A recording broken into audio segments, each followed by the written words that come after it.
na kaka yangu Munde ni mawaziri waungwana sana, tuko nao vizuri sana kama wabunge. Hongereni sana mheshimiwa mawaziri.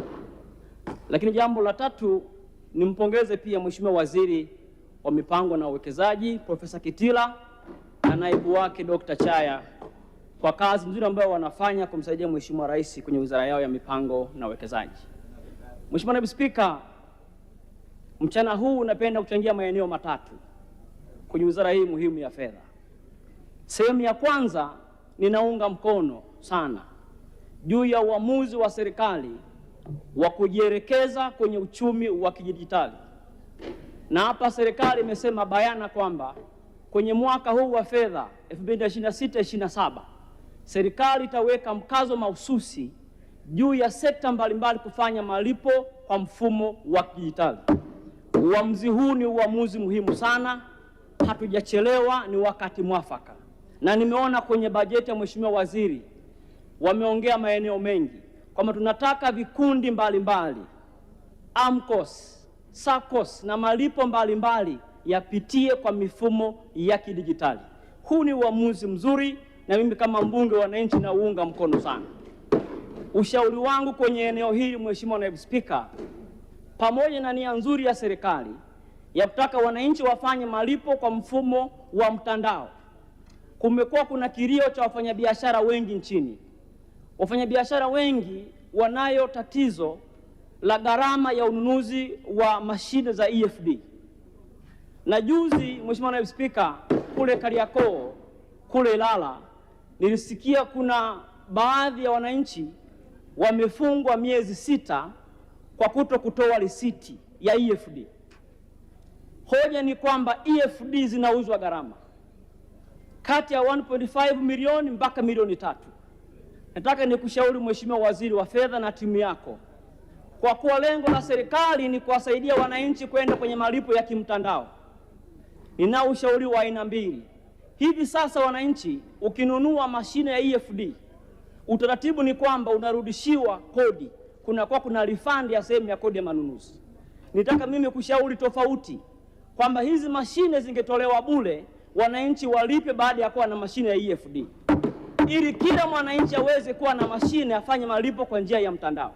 Lakini jambo la pili, kwa sababu lengo la serikali ni kuhakikisha tunaondokana na mfumo wa kuwa na fedha mkononi, fedha zipite kwenye mitandao, serikali ione uwezekano wa kuweka ruzuku na kupunguza bei ya hizi mashine za EFD.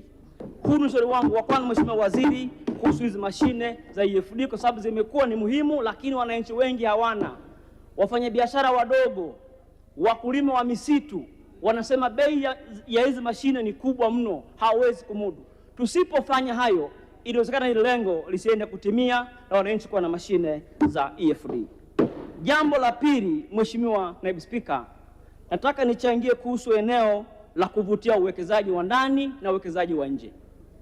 Nimesoma kwenye taarifa hii na hapa nikiri, kama kuna eneo wizara ya fedha na wizara ya uwekezaji wamewatendea haki wabunge na Watanzania, ni kuona umuhimu mkubwa wa kusaidia uwekezaji wetu wa ndani na nje kufanya biashara hapa nchini. Ukisoma kwenye hotuba hii, yako maeneo mengi ambayo serikali, kwa mfano kwenye eneo la kilimo, wanaondoa kodi ili kulinda viwanda vya mafuta ya kula, wanaondoa kodi ili kulinda viwanda vya pamba, wanaondoa kodi ili kuongeza viwanda vya mazao ya misitu. Huu ni uamuzi muhimu sana kwa taifa letu. Na hapa nipende pia kushauri jambo moja muhimu sana. Tunalo tatizo mheshimiwa waziri, pamoja na kazi nzuri ya wizara ya uwekezaji na mipango, tumeenda kutembelea maeneo kadhaa ya watu wa TISEZA kwa mfano, wameweka maeneo mahsusi ya uwekezaji, wameweka vivutio vya uwekezaji. Ushauri wangu kwa serikali, kuwepo na kusomana kati ya wizara ya fedha kwa maana ya TRA na watu wa uwekezaji. Yako mazingira ambayo sisi wabunge na serikali tunapokwenda kwenye mifumo ya ulipaji kodi na TRA, vile vifaa tena vinatajiwa kodi, inakuwa ni kero na wafanyabiashara wengi wanapata shida kubwa sana. Lakini jambo jingine mheshimiwa naibu spika, kumekuwa na shida pia ya wafanyabiashara. Kwa mfano mimi natoka mkoa wa kule Njombe, ambako wananchi wangu wengi wanafanya biashara kwenye sekta ya mbao na mazao mengine ya misitu. Mageti mengi nchini mheshimiwa waziri, kumekuwa kuna shida kubwa ya usumbufu wa maofisa wa TRA kwa wafanyabiashara wa mbao. Wafanyabiashara wanakaa kwenye mageti mpaka siku 2 siku 3, wanasumbuliwa. Mtu ameripa risiti Njombe, anafika Migori, anafika Mikumi, analala mpaka siku 2, anahojiwa risiti tena.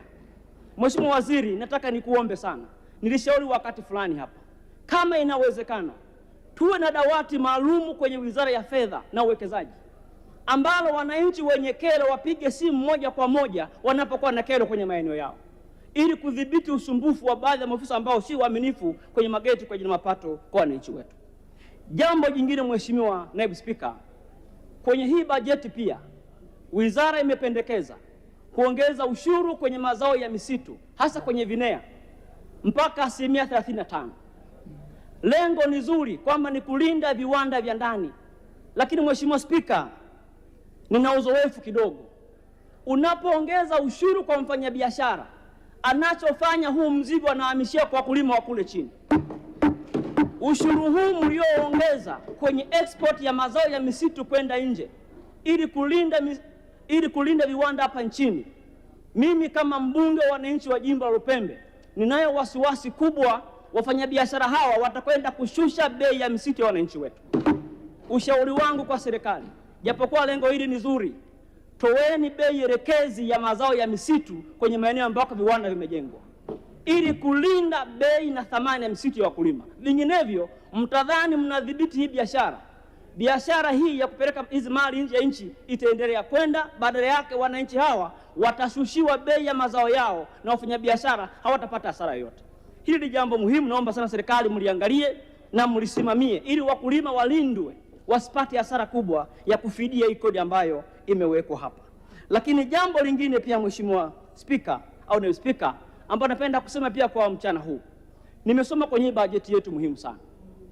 Kwenye bajeti inajikita kutekeleza dira ya 2050, na kwenye dira ya 2050 tumezungumza bayana kwamba tunataka sekta binafsi waweze kuchangia 70% ya pato la taifa.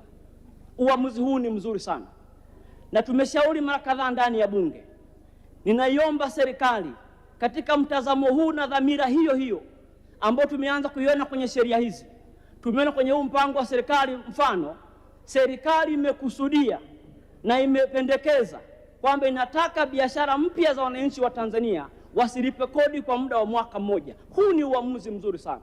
Ushauri kwa serikali, tuendelee kutunga sheria zingine bora zaidi zinazolinda na kuwapa confidence wazawa na wawekezaji wakuze mitaji, wawekeze na kupata faida.